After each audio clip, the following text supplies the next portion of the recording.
a small misconfiguration can lead to a very big data breach.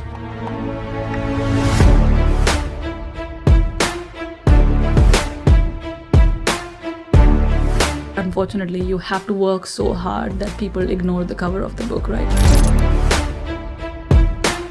Best advice you're gonna give in one sentence. Go. It's getting easy for attackers to attack us with the help of AI, but it's also getting easier for businesses to defend those attacks using Yep. AI. Don't think too much, just do it. She built a cybersecurity company from nothing in this country. No funding, no technical degree. Now, she protects New Zealand's biggest listed companies. Let's welcome Ankita Dhakar, the CEO and founder for Capture the Bug and SecurityLit. Welcome, Ankita. Welcome to NLSA podcast. This has been an amazing opportunity to interview you. You are a Wonder Woman. I've been trying to bring you into the podcast from the last couple of, maybe I would say almost a year now. You're running multiple companies. You have Capture the Bug, you have SecurityLit. Before we even start, can you give us an introduction so that will be a great start? First of all, thank you so much for having me. It's been a pleasure, and I am also a huge fan of your work. You've been following me for some time now, so thank you so much for having me. So a little bit about myself. I'm originally from India, moved to New Zealand in 2015, came here to study, and then got in love with the country, decided to call it my home. And then when we were working for my first company, I've always been really curious about building something new, and that's how I started my first company. So currently I'm the CEO and co-founder of Capture the Bug, and it's a security testing company. We provide cybersecurity services, a SaaS platform to fast-growing startups to enterprises in New Zealand. That's awesome. You came to New Zealand for studying in business, right? So you started in a different area. Now you are excelling in a different area. What made you to come to cybersecurity? First of all, I always wanted to build something on my own, and entrepreneurship is something that I've been really always been excited about. I come from a family of entrepreneurs, but that was never something that I thought I would do in another country. It just so happened that my role before I founded my first company, which was a company that was just destroying people's and government's confidential information. I got really curious, what happens if this data gets into the wrong hands of people? And that curiosity led me to found our first company, which is SecurityLit. What does that company do actually? So it's we used to specialize in, it's still operational. So we specialize in providing offensive security solutions for government organizations in New Zealand. That's awesome. Where does the Capture the Bug idea came in? That's a really good question, and something that I'm really still very excited about. So 2 years ago, we were delivering a pen test report to one of the clients here in Auckland, and the CTO came back to us. Well, the report looks great, but what was happening was that when we delivered the pen test report to them, they were like, my development team was sitting for 3 weeks not knowing what's happening in the background, right? So is there a way for us to actually know once you've identified a vulnerability, and at the same time we also know that this has been discovered, so my development team actually starts working on it? And I was like, oh, okay, that's interesting. And I started looking for ways how we would be able to support this organization, and I realized that there was not many solutions across ANZ. So what I did was I interviewed 43 CTOs across Australia and New Zealand, and I found out that there's a massive gap in the pen testing space. It's still happening, a very old-fashioned way where consultants would come in, do the pen testing work, go away, send the report in a PDF format, and then that team's left alone doing the thing. Whereas our model is basically we onboard them onto the platform. Once we start pen testing, they're seeing in the real time what's been happening. So our platform is more suited for organizations who are developing applications very, very quickly, which is kind of a standard for every day nowadays. Like we are developing features, integrating with new APIs pretty much on a regular basis, so that once a year pen test kind of thing was actually becoming very stale for some organizations. And I think that was the opportunity we saw. We started developing a few designs, presented it to a few organizations in New Zealand, and there were a few people who actually were interested in that idea, and that gave us the validation, okay, maybe there is something in it. When you thought about this process, actually where does capture the bug actually sitting in the software development lifecycle? How does it work? So it depends on the kind of organization we work with, right? So we, as I said, we work with organizations from fast-growing startups to small startups to also, large enterprises, complex infrastructure organizations. So it depends what that organization really wants from our software. All right. So there might be situations where we are working with a large organization that has multiple teams within the organization, and they might be having a number of products within that company. And in that case, we would actually be integrating with that, in their day. It's like a one-stop solution. Yes. But there might be a company that might appreciate the idea of having a dashboard to see, all the vulnerabilities, but they might not be doing it, continuously. So a platform could be used once a year as well. And it could also be used, multiple times of the year. So it depends on the kind of organization that we're working with. That's awesome. That's awesome. From your experience, you have an entrepreneurial experience, you have a technical experience in some level, you've done business course. From all this time, that is a skill set that everyone should learn in this year 2026. What's it gonna be and how they can learn it? I think not just 2026, but even when I was, we started our first company in 2020. Even then, I think communication is a skill that's very, very important. And it was important for me because I don't come from cyber background. I don't have a formal IT background. So it's important for me to understand people's problems, the problem statements, and also then understand those problem statements and explaining them in a very clear language. I think a lot of the people, yes, you need to have the technical knowledge, but I think there's a lot. It's very powerful if you can explain a complex topic in a simple manner. And if you can nail that, it's going to take you very far in life. So I think networking, meeting with people, communication is really important. And I think that's a skill that can take you. How about storytelling? Well, yeah, that's also important. And then that's part of communication, right? So yeah, I was just saying, like, because no, absolutely. I can hear the way you express yourself. You're really good at telling stories. I think you get better and better. So it's like a skill, right? If you spend more time doing one thing, you're going to get better at it. So, it's been a while for me doing these things. And I think if you start, you just have to go out of your comfort zone. I'm a very socially inactive person, but this is my job, right? So when I go out, I have to meet with people. I have to have a conversation or click a conversation with a lot of people to grow the business. So, and that's not my comfort zone. But if you're willing to go outside of comfort zone, you're always going to get rewards. So I think you have That's to. true. Yeah, think that. That's really true. When you think back, when you first arrived in New Zealand, if you go back to that person and tell this is what you should be doing in first couple of months, what it's going to be?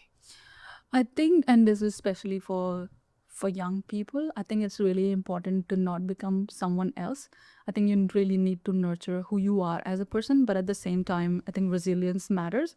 So, consistency, resiliency is really important in achieving anything in life.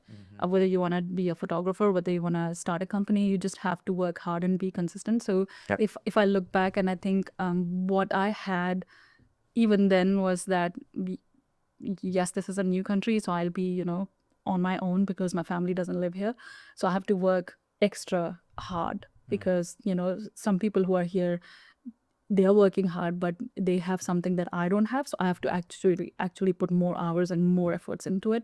So I think if someone's listening to this podcast when they're struggling, I think you just have to believe in yourself and give it a go rather than, analyzing and thinking again and again. You just have to take that first step to actually do it.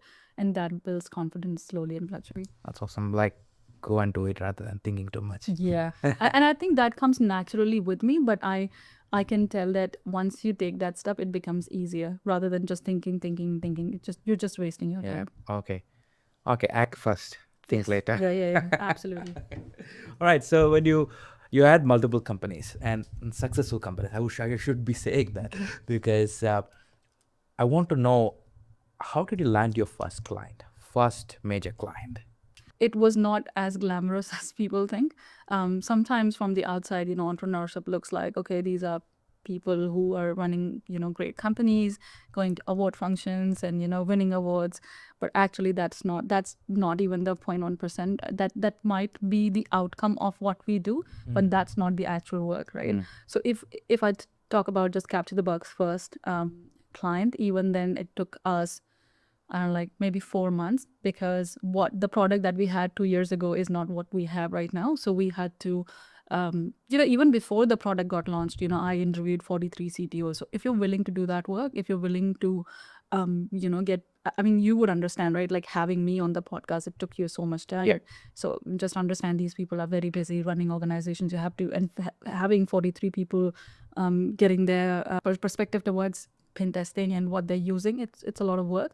So if you're willing to put that work, then it becomes easy for you, but you have to actually do that. In our case, I was actually reaching out to a lot of people on LinkedIn.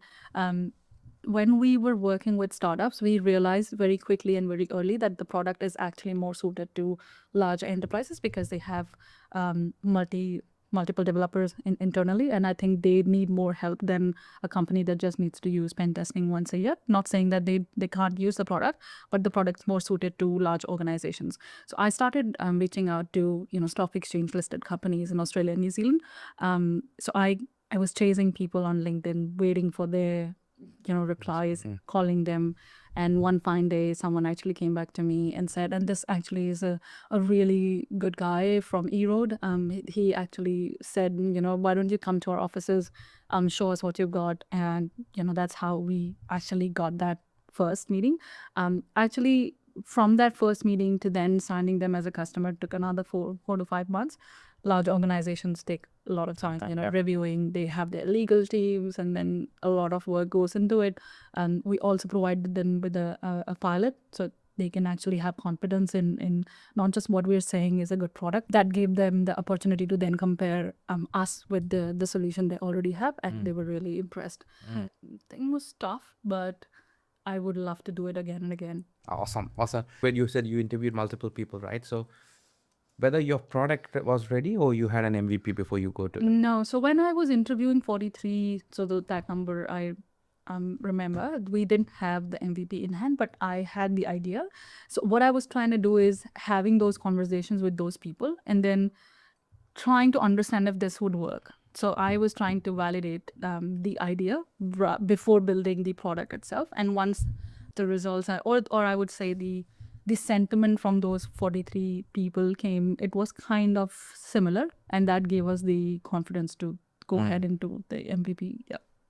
if somebody with no knowledge, no experience, and somebody want to start in security, right? So what do you think, what's their roadmap going to look like? What I did was I took some time to understand the fundamentals, how internet works, web applications, networks, just to understand the surface level of that. I mean, it depends on because cybersecurity is a vast area. It depends on what you actually want to understand. If you want to go into compliance side, then you should read ISO 27001 and SOC 2 and other compliances, right? But for me, it was just getting the understanding of how internet actually works. What are the vulnerabilities that are recently popping up? What is 0-day, for example? That was really how I got interested in the area. And then I think the most of my energy and time was spent into then speaking to people, understanding their work, how they do it. I was trying to actually migrate it from non-technical to technical rules, how they've done it. It doesn't matter in cybersecurity, but it just helps, right? So that would be it. I think spending time in the area that you want to go, whether it's pen testing, whether it's GRC, whether it's compliance or whatever that is, having an understanding of how that's done, how other organizations are doing it, maybe do an internship, and then just going to communities like OWASP and stuff. And I think that would help make you more understand if this is the area you want to go in. Yeah. And that certainly helped for me. That's awesome. So get the foundations first. Yep. Meet more people, go to communities which you are interested in part of. Yep. Then you'll learn from there. Yeah, and I think picking a role model, if you can, try and have a mentor if possible. it's important that you ask a lot of questions early on. People you look up to, or people you follow, or appreciate work. Just if you get an opportunity to speak to them, do that. I mean, that would help you in the long term. All right. So you nowadays hiring a lot of people. I have seen like so many advertisements on your website. I'm very curious to know what, as an hiring person, what do you really look in a CV and in a person? For me personally, it's important for me to see if you have some real projects under you. Like if you've done a project, if you've been a part of a project, rather than having, 5 certifications. I mean, certifications are important, but me personally, my perception towards certifications is not, I don't fully rely on certifications. Yep, that could be beneficial, but for me, I look at how good you are, how good can you resolve conflicts, how good you are with team, how do you take a job, how do you make sure that when there's a stressful situation, you're going to deliver to a client. Those complicated things matter more to me, rather than because those are the real things that you're going to Yeah. have within a company, rather than, okay, you are OSCP certified, but if you can't work within a team, then There's you're no no point. use to me. Yeah. That's true. That's true. What are some red flags you usually seen in the like seen in people when doing the interview? I actually don't see red flags, which is interesting. So yeah, I'm an optimistic and positive person. That's So interesting. yeah, I always look at the brighter side in a person. And then if there are any, negative side, I kind of compensate those with the but then you need to have a really good profile. You need to have really good positive points, so I can just ignore the negative side of you. But naturally, I'm just drawn to the positive side of you. So if you're a cool person, chill, you relax, you smile a lot, you have a natural personality, and I can relate with you, I will be interested in having a conversation with you. I like to work with people who just try and get their hands dirty, rather than someone who's worked in an MNC and they get to work on just one thing. I mean, with our organization, we work with people who are really excited about things on a daily basis. So I kind of like working with them, rather than people who I can't relate with. It's hard for me. That's interesting. I'm gonna ask you a controversial question. As a woman in tech, what do you feel about to the community that's majority male dominated? Yeah, unfortunately, cyber is a very male-dominated industry as well, and we don't see a lot of women in cyber, and that's also something that I'm really passionate about. In SecurityLit, we've started a program every year. We invite a few students to come work with us. Give them, especially for immigrants, because they lack that local experience, and even though they're very talented, unfortunately they don't get selected because they don't have local experience. So with SecurityLit, we try and give them that platform, so they can they can showcase that yes, we have the skill set that this need, and then the company actually gives them the stamp of being working in a local company, right? So they can excel a lot. And I've been really grateful that some people who worked with us have actually helped us in growing our business as well. So for example, 5 years ago, we might have helped a student in Waikato University. That person now works in Deloitte. Then there would be other people working in HCL right now. So that makes me really, really excited. So I was thinking like as cybersecurity, though it's a male dominated industry, right? So as a woman in tech, how do you feel that market? Yep. So it's hard. I mean, but I don't get frustrated by that anymore. My mom always says that you've got a thick skin, but I also say that you don't need to have a thick skin to be able to do good in business, because what if someone not having a thick skin, right? Yeah. That person would be totally devastated. So I think I try and give back to the community as much as possible, because I know if I didn't have the roadmap, and if I get asked, sometimes I don't like when I enter the room, I can sense the energy, and all of a sudden I feel like, okay, this is not a very supportive environment. But it's my job, I have to do and deliver. But it would have been great if that energy would have been positive, right? Yeah. Things are changing, but I think for women, we just have to get more and more role models in the industry, so we can increase the number of those players in the leading positions, or CEOs, CTOs being females. And I think that's how we're going to change that narrative. It's not going to happen anytime soon, but I think everybody is doing a good job in changing that. Any new women entrepreneurs, women who like to jump into technology, cybersecurity, what will be your advice to them? First of all, don't listen to people, because don't listen to them. If this is something that you want to do you want to pursue, and you really feel that this is something for you, just go for it. They don't know you better than yourself, right? So give it your 100%. And I think with time, people also, you will see people changing around you. So my advice would be, just go for it. If you feel this is good for you, just with your So AI, Gen AI, it's a buzzword now, right? How does Capture the Bug is actually utilizing the new tech? Where you're seeing this AI in next 5 years? You're going to see a lot more AI as the years go by. So I think with Capture the Bug, we're trying to see how we can use AI to, make use of the time most, and focus on the things that matter most to our clients, rather than spending 5 hours manually. And then I think everybody is doing that, trying to save time with AI.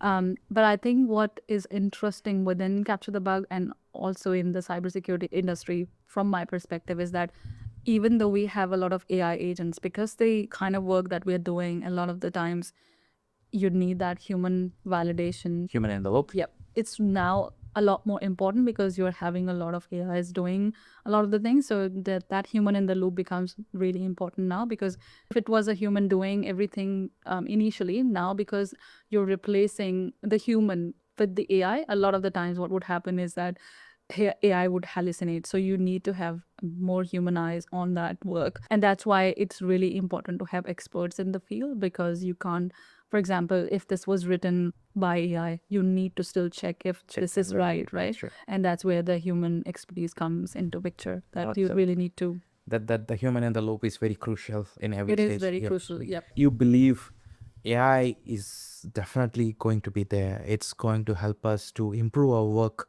in a better way, more productive, more accelerated, but making sure we are in the loop to avoid any hallucination or anything like that. Yeah, I mean, it's definitely that. And I think we haven't reached a stage yet where we can fully rely on AI, whether it's doing our household chores, or whether it's business, or whether it's True. like I can't rely AI to make my tea. I can, yes, definitely rely on a recipe that AI gives me, but I can't rely on AI to do that. Like physical involvement is not yet mentioned. It's limited, and within our company also, it's very limited. Like, there are areas where we don't allow AI to touch anything, but there are areas where we. Why is that? Sorry to interrupt. So we've taken a risk assessment, right? So we know that this is a high risk area for us, and this is a low risk area for us. So for evaluating something, if it's about doing a risk assessment, or giving a score, for example, for a report, we might rely on AI, but we're not going to use that same report to then give it to clients. It is for our internal purposes. It is for us to save a time, but we can't rely on AI. No, I believe you use AI on a daily basis, yeah, right? If you want to rate Cloud, OpenAI, Meta, how are you going to rate the current available LLM models? If you have, only if you want to talk about it. Personally, I rely on ChatGPT. We have a company model that we have subscribed to within the same company. We use that model, like we bought it for our team members. But in the development is definitely Claude that my team uses. But I wouldn't have a lot of clarity into why they use Claude and not Gemini, or why not Gemini and not. Understand. Yeah. That's all good. If you are okay to go a little bit deep on tools and communities, somebody who want to explore more about security, what kind of skill set, tools, or community they will be focused on, just to get knowledge? So if you are, and I can talk about pen testing, right? If you're interested in becoming an ethical hacker, or you want to become a formal pen tester, then I think you could be part of Hack the Box. You could be part of You can explore portfolio labs. And then these communities also organize local meetups. So, they would be Hack the Box meetups.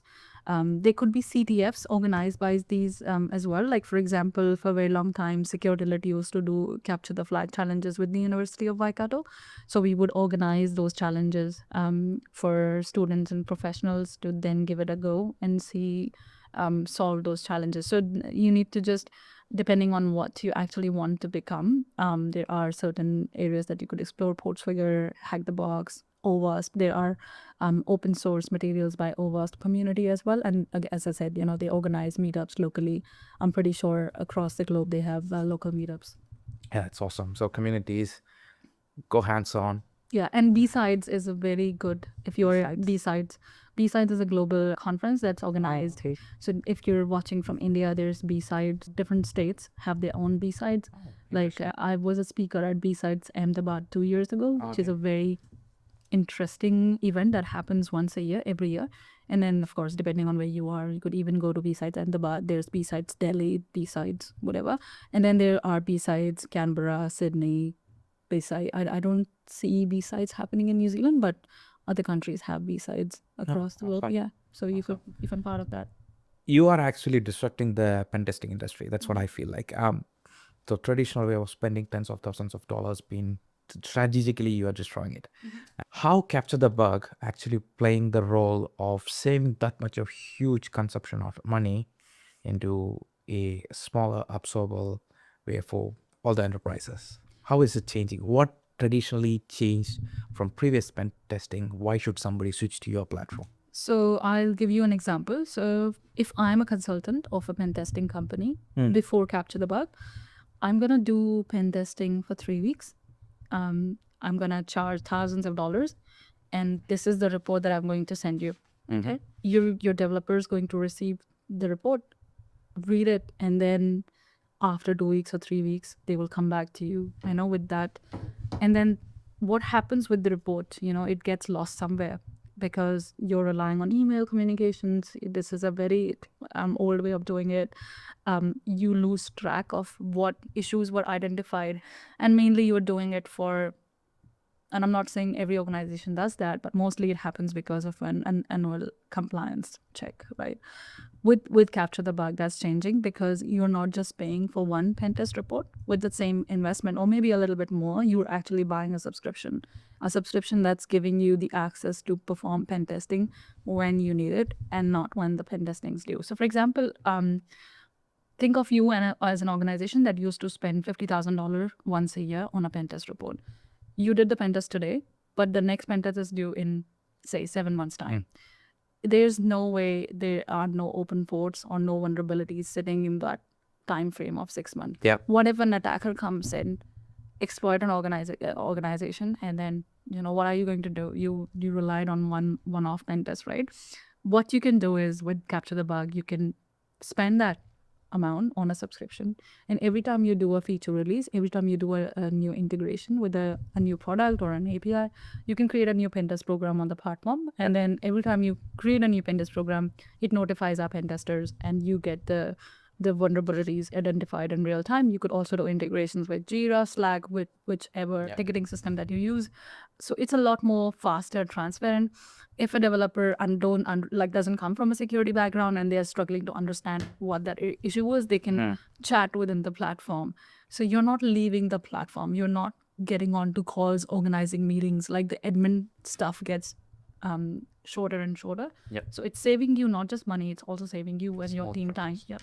There are a lot of hacking happening in New Zealand nowadays. There is our Waikato medical the hospital has been hacked. There are some polytechs or universities been hacked.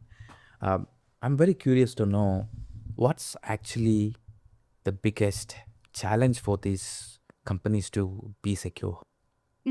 I think it's definitely the resources, right? As big the organization is, the risk is a lot more. So it's really hard for them to just rely on one set thing. And I think that's where organizations and tools like Capture the Bug comes into picture. Like things are changing very, very fast. We are not changing, like maybe 5 years ago, 10 years ago, software development happened.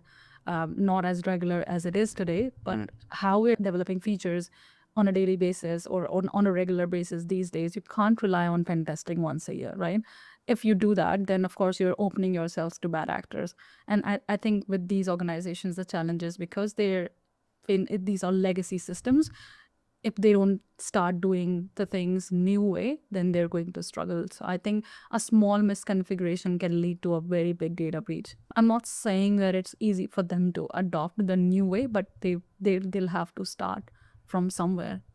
If I tell you, humans are the biggest vulnerability in the security, what's your thought on that? No, I would say definitely, yeah. Yeah, it's we are the first layer of security, right? If we're not doing our job properly, it's easy to manipulate a human than a tool. So if we are not well prepared, we're going to get hacked. So it's really important to invest in your teams, invest in your people, rather than giving them 100 tools and struggling. Okay, what's it that we have to do with that? So I think you really have to invest in your people. True. I think like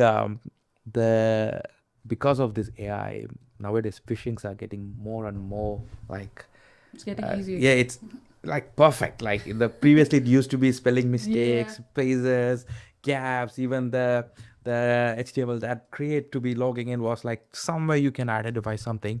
Nowadays it's very hard, and I believe humans need to be trained on how these kind of social engineering can really impact the industry or the company. I believe so. Maybe something that you want to talk So about? what these attackers and hackers try to do is they try and create a sense of urgency, even if with AI it's getting smart and the way they organize these social engineering attacks are easy. But if they're pushing you to take an action quickly, that's a sign that you have to take a step back, think about it, and then. So in our company, what we've done is if you see something like this, so for example, there would be a lot of emails coming from me saying that, can you transfer this or can you send me that file? So we've set a procedure that whether it's coming from me, my co-founder, or someone hired in our team, you just need to take a step back and see if they're trying to push you in a situation where they want an outcome very, very quickly. If that's the case and you're still not sure, give us a call. If we are saying yes, it's definitely us, then you go ahead. If not, then just wait. Okay, nothing's going to change in that 10 minutes or 20 minutes that. So I think depending on the size of the organization, people need to create those kind of steps to protect their own people and the company and the assets.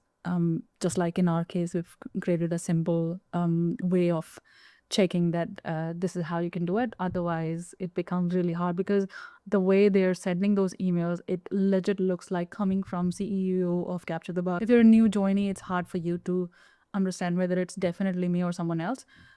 But if you, if you're new and we've onboarded you and we've told you that if that something like this happens, then you just have to call someone and then identify, this was actually Ankita or not Ankita, then it becomes easy for that person to take that next step.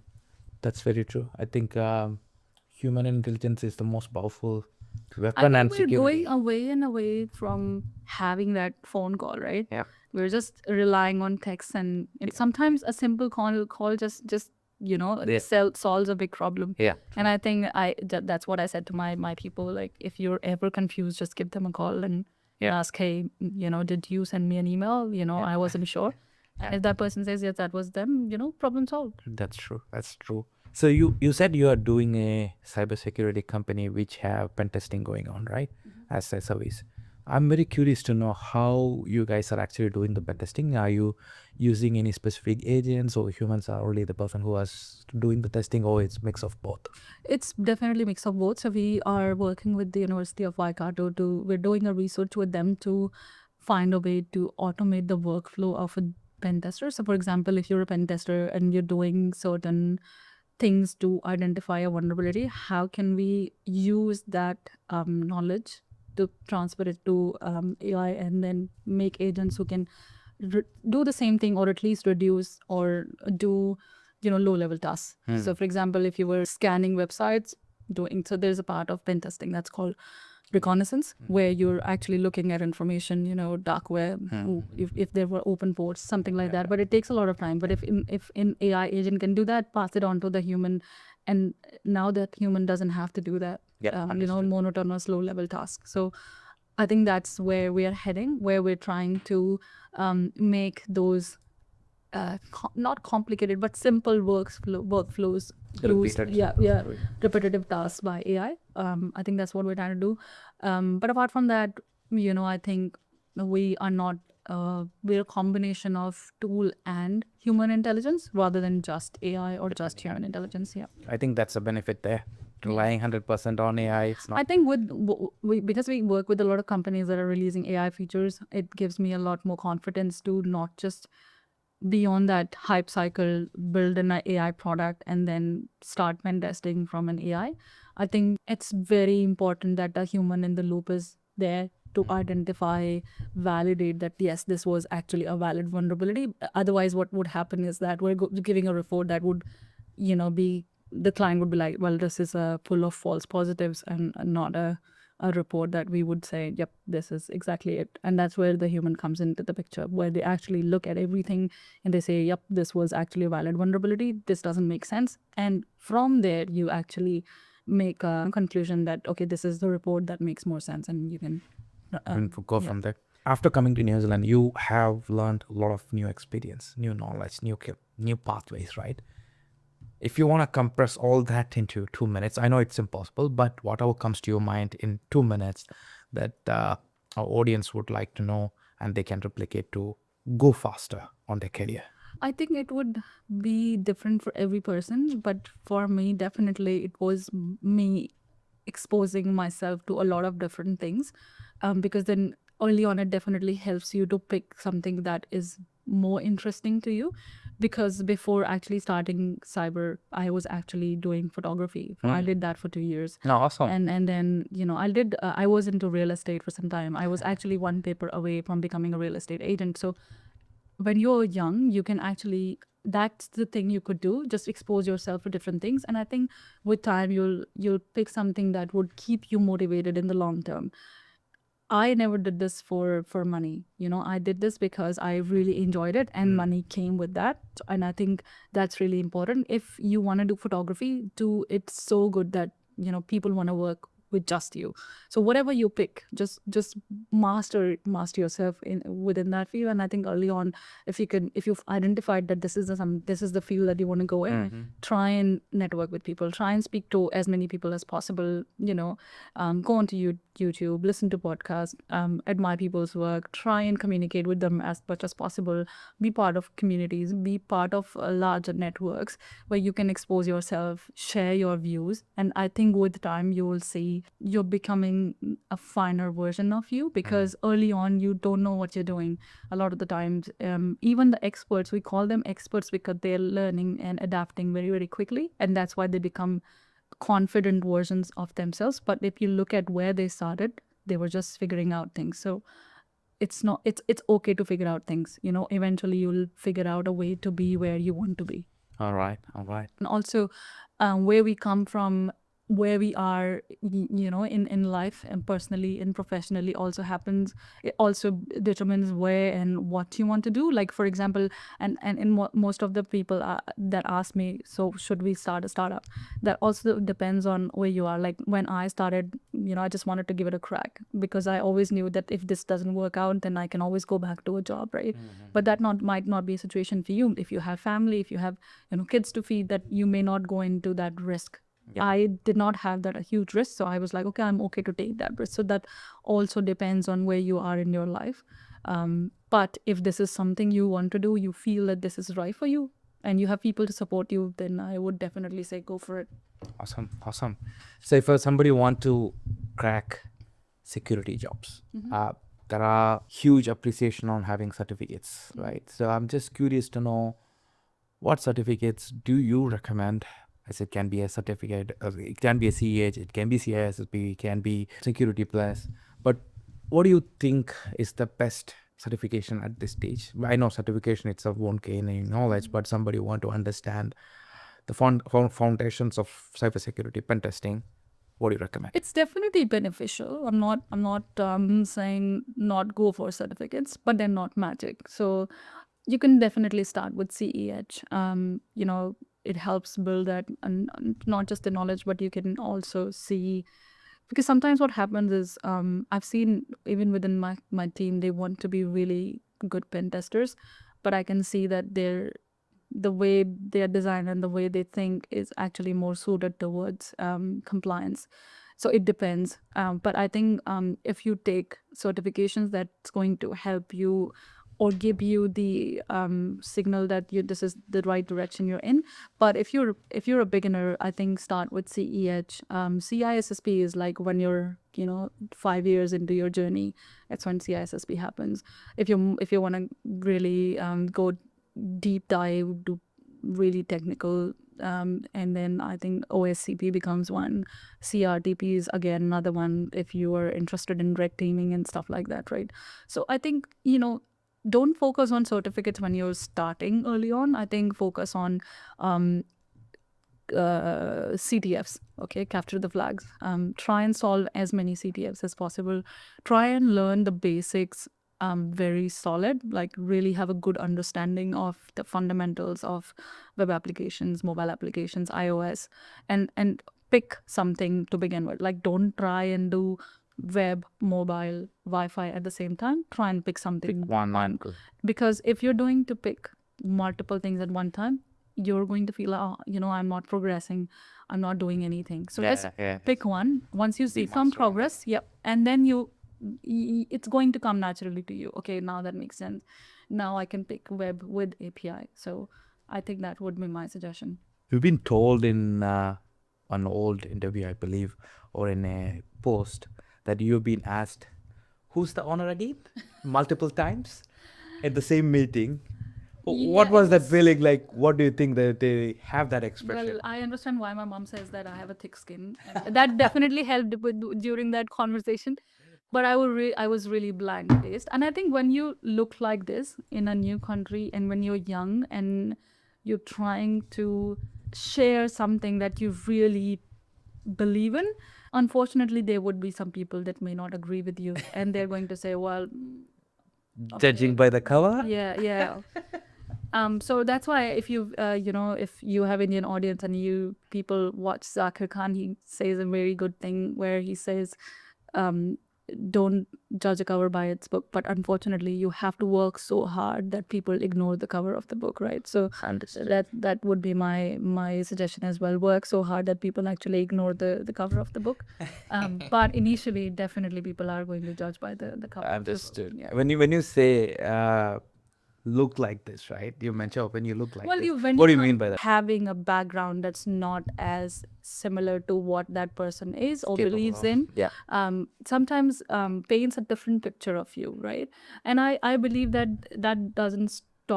shouldn't stop you from saying yes to someone just because they don't speak the same language, they don't look the same like you. People can be talented from different parts of the world. They can speak a different language. They can have a different accent, but they can be very talented, So you should not just stick with that stereotype that if someone is a female, looks like this, have a different accent, or I don't know, wearing something different. Yeah, understood. I am really proud of who I am and where I come from, and I think that's what I would say to people, that it's really important that you feel very proud of where you come from. Otherwise, you're going to lose a lot of you in that process, and I agree.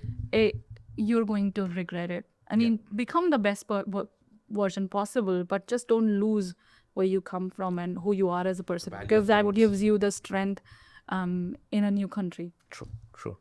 The value of the roots. Yeah. And never judge a book by its cover. All right, so we're moving into a rapid round. I'm gonna ask you for a few bunch of questions. Okay. Whatever comes to your mind, just go with it. Like just one sentence or one word will be cool. One skill everyone should learn right now. Communication. Best advice you're gonna give in one sentence. Go. Don't think too much, just do it.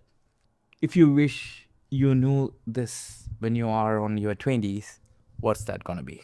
I would say one thing that has stuck with me that my mom said, which is things always works out in the end. And if it hasn't worked out yet, it's not the end. Oh, cool. That's awesome. What's a one best free resource that you can recommend for ethical hacking? Hack the Box. Hack the Box has labs that you can solve, and Portswigger labs as well. That's a one habit that changed your work. Ignore stupidity. Sorry. Awesome. One tool you cannot live without. One tool. I think it's definitely ChatGPT nowadays. Yeah. No, I from last 8 months, 9 months, I interviewed people. Everyone was like, that's the question I taught them every time. Yeah, it's the answer. Yeah. If you would ask a device, it would have been my mobile. But now, if it's a tool, then that's definitely ChatGPT, whether it's my phone or my laptop. Bug bounty or capture the flag, which one builds a career fast? For learning, capture the flag. But if you want to grow in that field, bug bounties. In next 5 years, what's the cybersecurity spectrum gonna look like? It's going to change massively. And usually, I think every organization is building AI features, products. So they're going to need a lot of cybersecurity solutions. So it's going to grow. Is AI a threat or an opportunity? Both. I definitely see both. It's getting easy for attackers to attack us with the help of AI, but it's also getting easier for businesses to defend those attacks using AI. So definitely both. The most interesting thing that you found on your platform, Okay. you don't have to name anything, but what's the most interesting thing? Misconfigurations.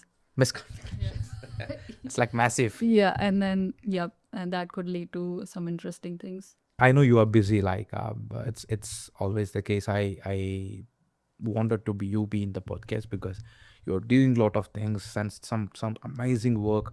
As a woman, you are like being on the top notch. So, and I want to have our audience inspired by you. Oh, So thank you. that's the main Thank reason. you so much for using my story to inspire the people. This is, as I said, I love the work that you're doing, and it's taken me some time to be here, but thank you. That's all good. The people who are watching this episode, what do you think they should be taking? Let's say something that they're gonna gain from this watching this episode. What's that's gonna be?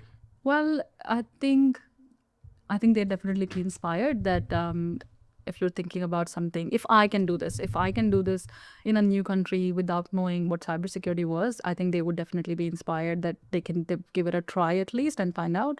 But if you're listening to this and if you're interested in cybersecurity and you are curious how to start, SecurityLit has actually a free program for beginners. So I'm gonna put that link over here so that definitely people can enjoy that. I can share the link with you as well. Awesome. If you want to look back and take learnings from that and you want to hold it with you and for now as well as for future, even if you want to start a new company, what it's gonna be. When you go outside of your comfort zone, there will always be highs and lows, and even like in life you're always going to see highs and lows, right? But what I can say doing this twice is that it's definitely a rewarding journey. I was in a job where I was given one kind of task to perform. But when I started my first company, I was suddenly becoming my own legal, or my own accountant. There were things that I didn't even have knowledge of, but I'm exposing myself to those kind of areas. Yep. Suddenly I'm picking conversations with the lawyer. Suddenly I know, okay, this makes sense. It exposes you, building something from scratch exposes you to so many different things. And I think if you can do entrepreneurship or start a startup or just do something new, you can feel that you have improved so quickly because you're not just doing one thing. You're just speaking to a lot of people, experts in different industries. It just helps you to learn very, very quickly. And that just helps you personally when you go out, speak to other people, you learn from it. And then all of a sudden you're trying to see, oh, okay, I can use that knowledge within my business. Or maybe this is what I have and I can share this with this person and that person can use that knowledge within, their company or within their startup. So I think what I will always hold on to is my attitude of always going for it, even when someone says this is not possible, leave this or maybe try something new. I'm gonna give it my best go, and if that doesn't work out, then at least I know that I tried my best and this didn't work out, right? I'm not someone who would just walk away from an opportunity only because someone said that this looks really hard, because having a large company that somebody actually said this to us early on, that this is not going to work. This is, again, a pen testing company. Why would you launch another pen testing company in New Zealand? There's so many pen testing companies. But I think when you are very sure of the value proposition and the value that you bring to the table, and you present it with a lot of confidence and conviction, the other party actually feels very drawn to listening to the idea, okay, let's just give this person a shot. And I think you should just do it with a lot of integrity, honesty, and transparency. When you do that, the other person would actually try and help you, rather than saying, okay, this is another pen testing company. So I think be honest with you, be always try and do things with good intentions. Even if you don't make a lot of money, I'm sure you're going to go to bed and have a very peaceful night. So that would be my take for the next 10, 20 years. That's awesome. It's been a 1 hour great conversation, and it's been amazing. We got quite a lot of knowledge from you and a good experience that you shared. And all the best. And I know you are going to be a finalist. I think you are already a finalist on that. No, it's the New Zealand High Tech Awards, and we're Yeah. up the New Zealand Inspiring Individual finalist. There you go. So all the best, and thank you for your time. Thank you so Appreciate much. No, thank you so Appreciate. much for having me here. Awesome. Thank you. Any final words to our audience? Just believe in yourself, and no matter what people say, you know yourself better than others. So Awesome. yeah. Thank you. Thank you.